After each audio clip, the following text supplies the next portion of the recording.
Hello and welcome everyone to the Closing Bell Show, where you can invest with the best. This is the home for busy people to learn with other successful investors, navigate the macroeconomic climate with confidence, and receive undervalued stock opportunities without having to spend hours researching. If you're enjoying our content, be sure to check out our full content library at gems.closingbell.co. This week, we talked to Tyler Okland. He's a Stanford physician and surgeon by day and a finance writer by night. He's published dozens of medical articles in peer-reviewed journals and leverages his scientific background to provide the most comprehensive financial deep dives you will find. He's the author of The Operator, where he writes about disruptive technology and his general investment philosophy. He's the founder and CEO of Datadoor.io, an iBuying data business that collects robust data from multiple public sources, including Opendoor.com, public county registers, and MLS. Between 2015 to 2022, Datadoor captured over 90,000 Opendoor transactions in 101 metro regions across 251 counties. In the chat, we cover the ins and outs of what the iBuying industry is. We look at how companies like Opendoor have an opportunity to completely revolutionize the real estate industry as we know it. And Tyler makes a very compelling case for Opendoor becoming the next Amazon. Stanford physician and surgeon by day, finance writer by night. That's how you describe yourself. You've published several dozen medical articles in peer-reviewed journals. Obviously you're writing a lot about the iBuying industry, and so much so that you've started Datadoor, which is a really incredible data application analyzing all the iBuying sort of transactions. So that's another thing that you've slipped into your schedule, which I have no idea. So maybe this should turn into a productivity podcast because it feels like we have a lot to learn from you. But maybe instead of me jumping into it, and because I've researched a lot about you, maybe it'd be good for you to give us a little breakdown about what you do, who you are in the context of your financial writing and anything else you may find interesting. Sure. Yeah. Thanks for having me on. So as you said, I'm Tyler Okland.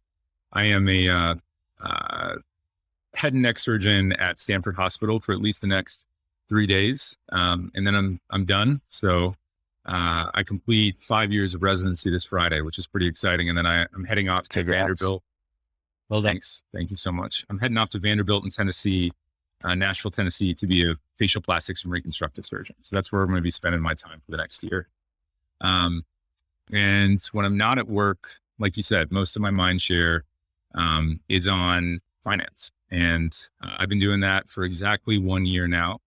But I write a newsletter called The Operator, where I write about, innovative technology companies. And I've been doing that a lot, but more recently I pivoted towards Datadoor, which is a data analytics company, that focuses on iBuying transactions, specifically Opendoor. And that's been really engaging. We launched at the start of May. So it's been about 6 weeks now. We have an institutional offering. So we're a data vendor for hedge funds and institutions, consulting firms. And then, we also have a free dashboard for anyone who's interested in Opendoor and iBuying. And in the future, we plan to have a kind of like pro tier for retail investors as well. So it's been a lot of fun building that. Awesome. And we know about that very well, building Closing Bell, and I've been building out data products for the last 5 years. So it's a very interesting space, and I'm sure the hedge funds are absolutely loving that data. And I've been following you on Twitter, especially just kind of like trying to get the predictive breakdown of Opendoor. I invested in Opendoor when Chamath did the SPAC, and so it's not done so well since then. But we'll talk about that. Nathan, I thought you could ask some questions for Tyler just to ease him in, and then we'll jump into more of the macro related and stock specific kind of questions. Too easy. Now, Tyler, we do things a little bit differently here. I want to start with a bit of fun, light-hearted questions before we dive into the nitty-gritty. It's kind of controversial one, but we're going to give it a rip anyway. Friend, marry, or kill Eric Wu. Those who are listening, that's the CEO of Opendoor. Chamath, who took the company public, and Keith Rabiot, I'm not sure I pronounced that correctly, who is the co-founder of Opendoor. Oh, that's Friend, marry, kill. This is a great start. I mean, it's pretty easy for me. I think, I'd love to be friends with Keith. So I'd probably put him in that category. He's like someone I'd work out with and hang out with for sure. Yeah. And just ask him if, my product ideas are dumb. Chamath would probably kill. Seems the obvious choice. Not anything wrong with him. I just, I haven't had as much interaction with him. And Eric just seems like a good guy. He's passionate. He's passionate about what he's been building. He has persistence. It seems like, he'd be a good life partner. So I'd probably marry Eric. You did. You bet. picked that. I knew Chamath was going down there because I did the exact same order. He's no Eric or Keith, Just a little sidebar here. I've been following Chamath since about 2013. And so I love Chamath and all of his things. This just so he doesn't ban me from his account on Twitter, mostly. But really, really smart guy. And he just got a bit big for his boots over the 2020 COVID sort of bull market, and took a couple of companies public that probably shouldn't have gone public. And I happen to be a casualty on the back end of that. Anyway, sorry, back to you, Dodo. Going to get the nostalgia going here. What was the first investment you ever made, and what interested you about it? Yeah. So I still remember downloading Robinhood. I was in medical school. It was third year of medical school, and during a time when like nothing was really going on. And so I was used to just using my brain like 80 hours a week. And there was just a lapse in that. And I had always been really interested in investing, but it just felt like an impossible thing, like something that only people who really knew about it could do. But then Robinhood came out. It had this super slick interface. I added like $200 to Robinhood and stalled for like 2 weeks about what I was going to purchase. And I tried to do all this research and stuff and look at all the metrics, and ultimately bought Bank of America at like $22.50. And that was my first. I got like the confetti when I bought the share, and it was super exciting. And I was pretty much hooked. In Wolf of Wall Street, Tyler, they bring them in with the blue chips, and then they unload the penny stocks. So that's what. So Robin Hood got you in with that Citibank, and you've never looked back. And do you still hold that? No, I don't hold any bank stocks anymore. Right. Yeah. And the final one now. Name one person you really admire in the investing world and why. So, part of the reason that I started writing about finance was I was reading Not Boring, Packy McCormick's Not Boring newsletter. I'm not sure if you guys are familiar with it, but I just remember thinking that he made sort of financial concepts interesting. And I liked that he brought pop culture references to it. And it felt like a lot of the way that I would want to write about finance. And then, watching, he basically quit everything and just focused on writing Not Boring. And he became the most viral newsletter writer over the course of a year. I think he went from 5,000 subscribers to over 100,000. And now is a Web3 consultant for A16Z. So he basically did it. Like he's making millions of dollars a year now, just writing content for finance. And so I think seeing him sort of pave that road made me feel like, it was something that is possible. I haven't had Packy McCormick's success, and this is a part-time gig for me, but I think it was helpful to see how someone could go that route. Yeah.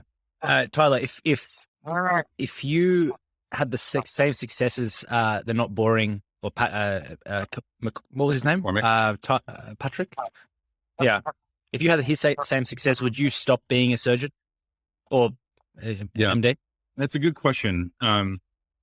It's really hard for me to imagine giving up the knife. I mean, it's been a long road, and I love operating. Like it's an amazing thing. And I'm finally at this point where I'm, can sort of be on my own and Um, and that's a lot. That would be a lot to give away. I think there might be a version of the future where I back off, with my clinical practice, but at least for the near term, I don't expect this to stop. I just we might get into this later, but I'll just keep waking up earlier.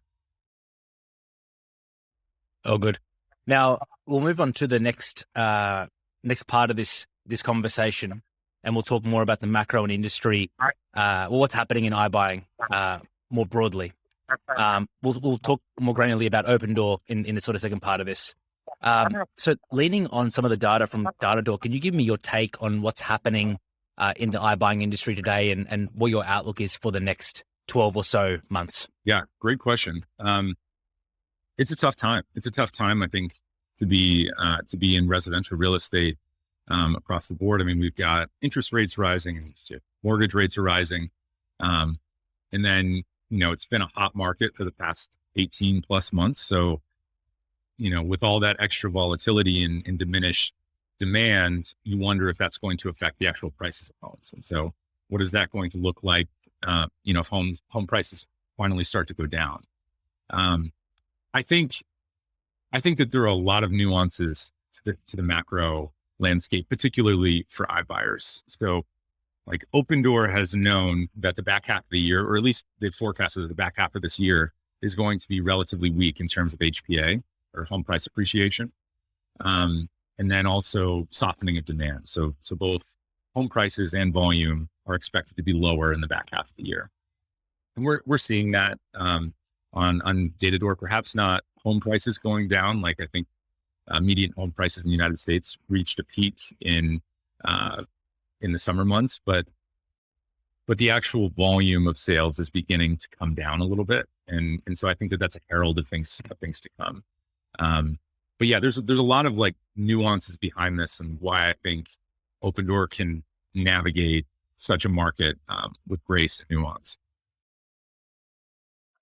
Maybe one thing that you could do for the audience is kind of just break down, and maybe we should have done this at the start, is just break down kind of what iBuying is, the mechanics of what it means to be an iBuyer versus maybe your traditional real estate agent. And then Nathan can jump into the next part and just talk a bit more about some of the competitors in the space. Yeah, of course. So the concept of iBuying is basically just allowing a consumer to buy and or sell their home through an app or online. So as opposed to using, the 6+ counterparties in a mostly offline analog route, Opendoor allows you to both buy and sell your home with a tap of a button. So like, for example, if you are a consumer and you own a house, and you say, I could list my home in the open market, which takes on average, a couple months, with 6+ counterparties, multiple showings and stagings and the potential for orders to fall through and price negotiations and all those things. I could just sit on my couch, keep watching Netflix and sell my home. And the idea there is you go to the app, the Opendoor app, you type in your address, you do like a quick video tour of your home, you answer some questions about the square footage, the condition, your bedrooms, and you get a preliminary offer. And that's a range. But if you accept, then Opendoor will send an inspector, collect a little bit more data, and you'll get a final offer. And if you agree, then that money is yours. So you've got instant liquidity. And it's a really easy experience. You have someone who works with you every step of the way, and that's their flagship product, which is Sell with Opendoor.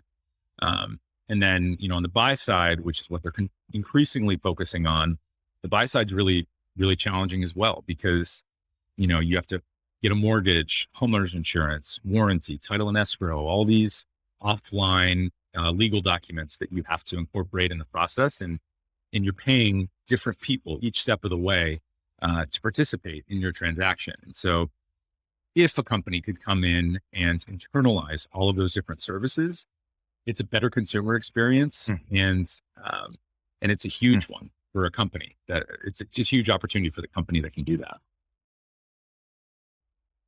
Absolutely. Just off the back of that, another one. I mean, excuse my naivety. I'm not probably well versed as Luca is in the iBuying space.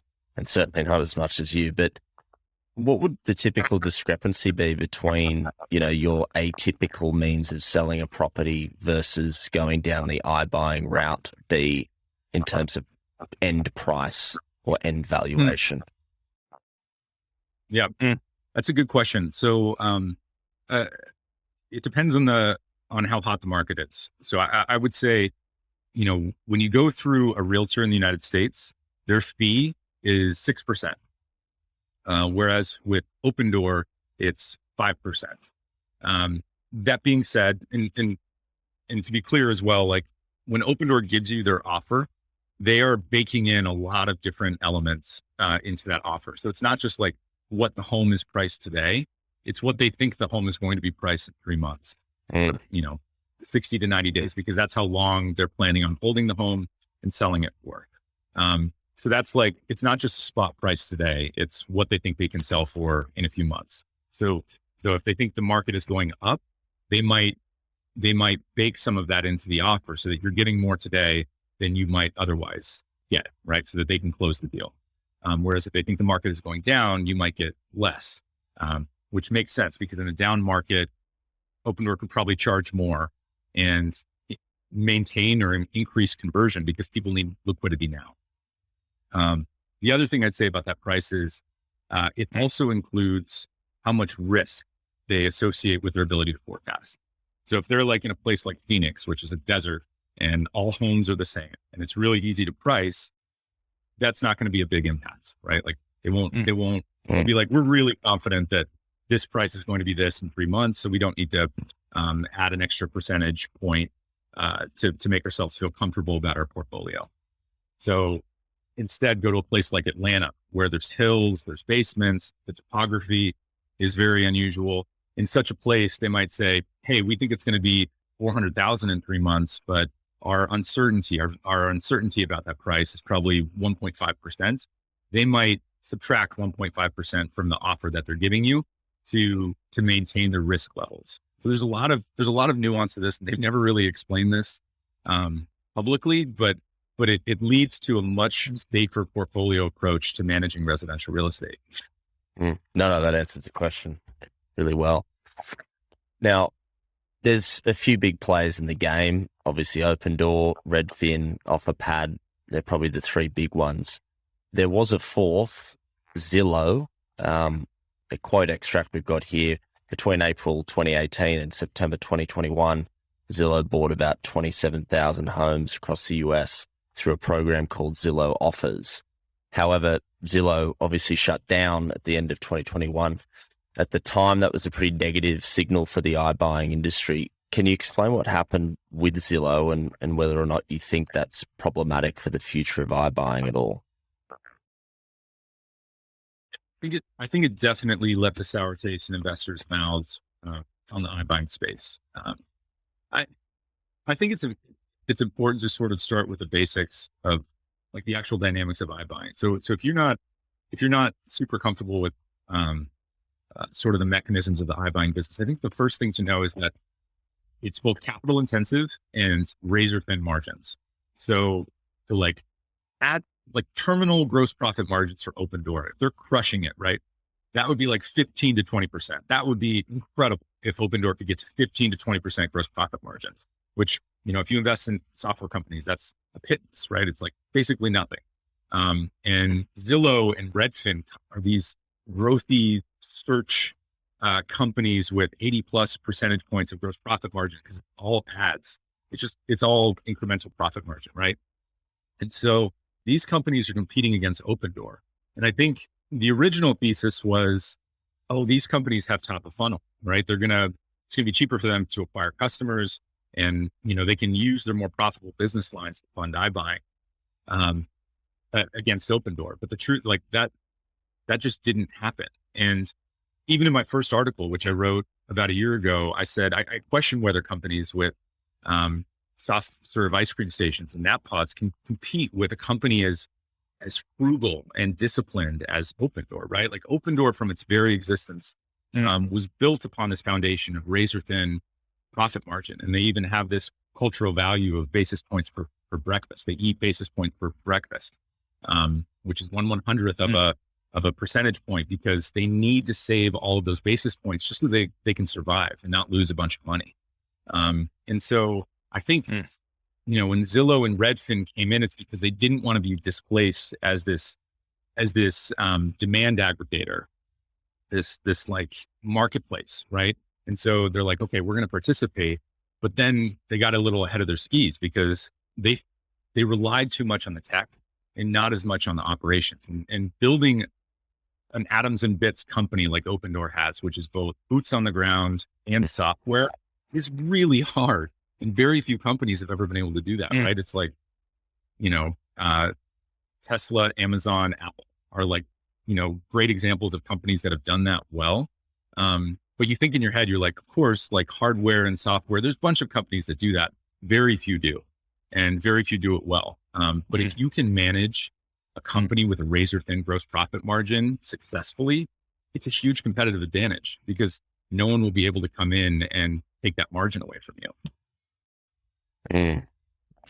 Just on management, Tyler, why do you think it is that Opendoor has been able to do this? Do they have some sort of, obviously they have a special sauce in order for them to do this. I saw an interesting stat where at IPO, and I think it was from the operator Substack, it was something like 1 in 1,200 homes at IPO, Opendoor's IPO, were bought through their platform. And as at this year, it was something like 1 in 130. So they're crushing it, obviously, and we'll talk about growth in a second. But from a managerial standpoint, what is the special sauce there? Is there something that I'm missing? I really do think that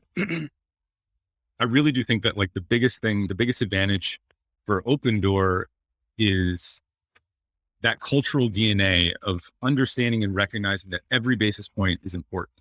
And so like going back to what I was just talking about, sort of dovetailing off of that, if I've got 80 percentage points of gross profit margin as a company, if I'm Zillow, right, and I've got 80 plus percentage points of gross profit margin, I don't value each of those as much as a company who's like, we have 10 percentage points of gross profit margin. We're only ever going to have 10. And if we're doing well, we're going to have 10. And to survive, we need like 9, so the difference in value attributed to every basis point for a company like Opendoor from day one for every employee that's ever hired, and all the culture behind that organization, right? From centralizing operations to not having free lunch in this big, expensive, like tech hub, right? It's just, these cultural differences sound like minor things, but if you can build that throughout a company and hire people not with $1 million salaries, but equity in the company because they're going for the mission and willing to sacrifice today's salary for the chance at revolutionizing the largest undisrupted industry on the planet. Like, you really have an opportunity to create a company that's filled with missionaries that are actually going to help change the industry. And I think Zillow just came in and they're like, okay, we're going to distribute resources to this. And, we've got search and we already invest in it. It was all wrong. It was all the wrong flavor for what actually is needed to succeed in a space like iBuying. To the moral of that, you've go on, Nathan. You've clearly got a lot of insight into the internal ethos at Opendoor. It's almost got that like authentic incentivization feel to it, is what I'm hearing. Yeah, Nathan, I just to add on that, and sorry to bump in, Tyler, Amazon had a similar culture. It was like this culture of frugality, and it wasn't necessarily that what they were doing was particularly special or flashy. It was just like get the job done at all costs, and it feels like Opendoor has a similar DNA to Amazon. A couple of questions here. I saw a tweet, obviously, on your Twitter account, and someone asked why you thought Opendoor was undervalued, and you've touched on some of these points. Some of the things that you replied were, macro tech downturn. You spoke about that. The Zillow hangover, an unexplained model and advantages, no comparables. The fact that it's capital intensive. You also mentioned that bad blood from the Chamath SPAC and that residential real estate is emotional. I wanted to talk about two of these. One, the unexplained model, and then two, the capital intensiveness. And we've kind of touched on those two things at high level. Can you break down the Opendoor business model from how they they price properties to what happens during a transaction and outline their primary profit center. So I know we've spoken about that, but if we could just double click and break down exactly what happens when a transaction goes through for a consumer, what their primary profit center is, and then also what future profit centers might look like. Because it seems like to me that they can go beyond just the transaction and do things like mortgages and more financial products. Sure. So again, I do think it's important to double tap that like it is completely a portfolio based company. And so not thinking about it in the setting or the context of macro is not helpful. So like, for example, let's start in a flat market, right? In a flat market, Opendoor is going to charge you 5% fee, which is a little bit better than a realtor. And then they'll probably charge you a few percentage points of spread just to make, a 7 to 8% gross profit margin so that they can achieve their contribution profit margin goalposts. Okay. So if you sell a home to Opendoor, you're paying the 5%, which you would have paid anyways to a realtor.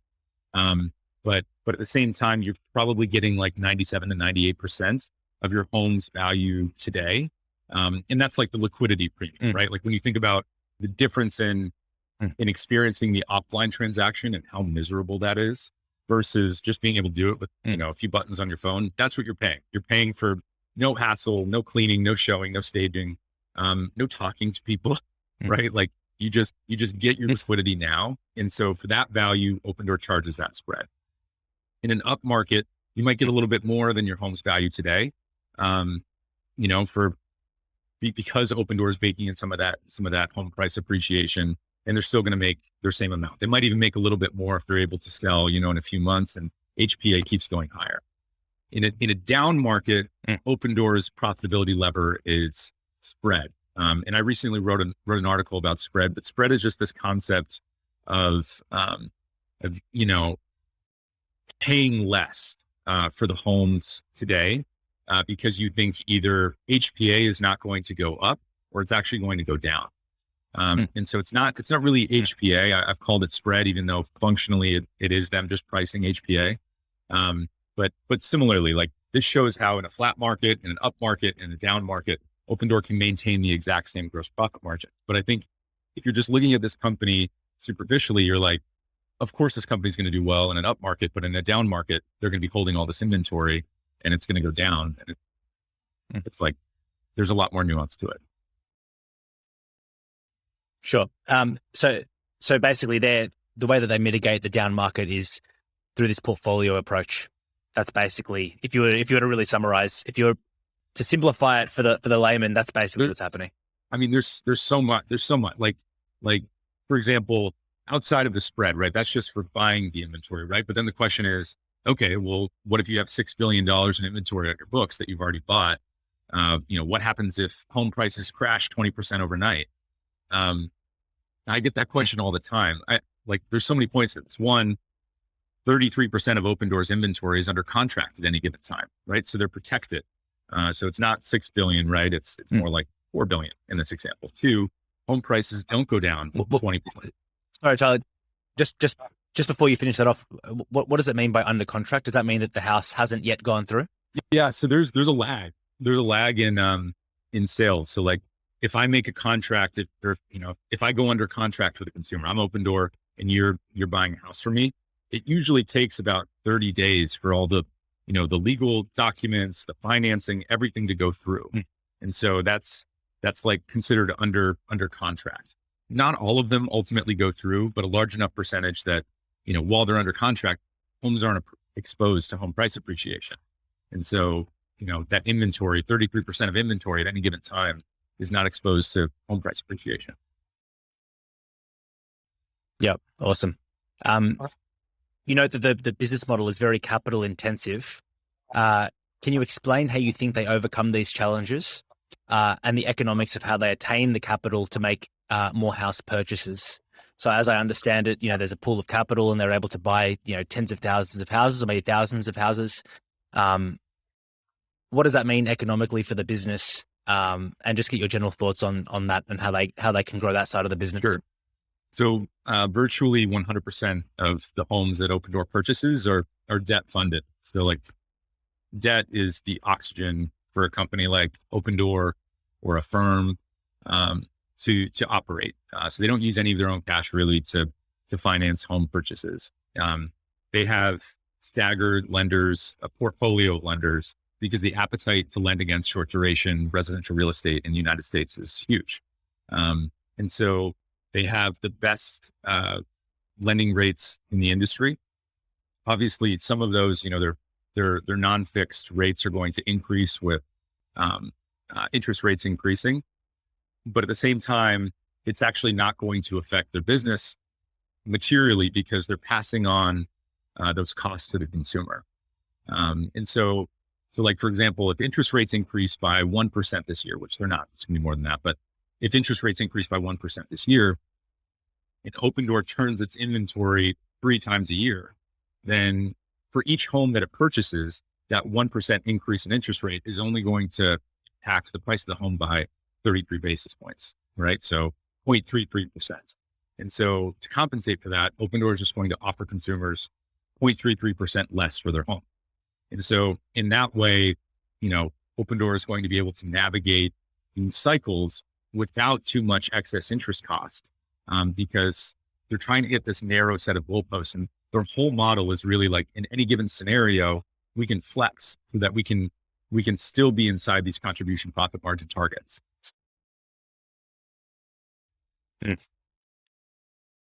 So another interesting one, you wrote, I think, Luca, you mentioned it earlier, at the time of Opendoor's IPO, 1 in every 2,300 US home sales occurred on their platform. And as of this year, 1 out of 130 home sales are through Opendoor.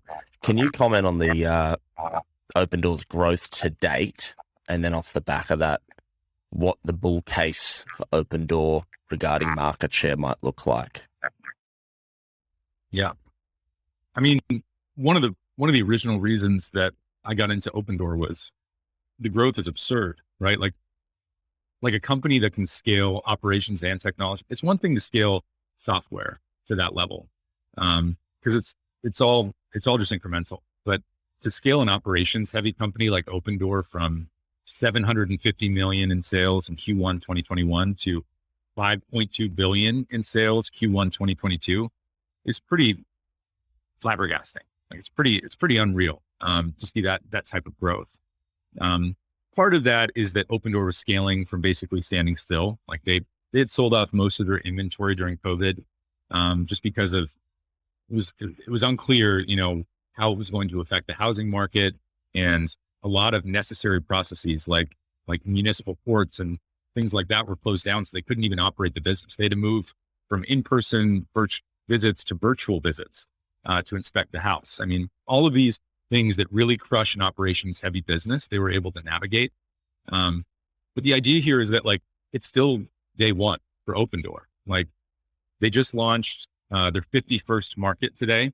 They just announced it, and they have a long-term goal of hitting 100 markets. But even today, they're in 50 markets, and 30% of their sales are in 2, in Atlanta and Phoenix. And so, they're crushing it in those 2 markets. And it just sort of emphasizes how much opportunity, how much white space opportunity is ahead for them to just incrementally growing a little bit more in each of these markets that they're currently operating in. I think it's not unrealistic to assume that Opendoor is able to achieve. I think it's very likely that Opendoor will achieve 5 to 10% market share in its 100 markets. And that puts it in the $200+ billion a year revenue category. And that's just like incremental growing and continuing to launch in these markets where there's no other competitor. Like 0 other competitors exist in that space, which is pretty amazing.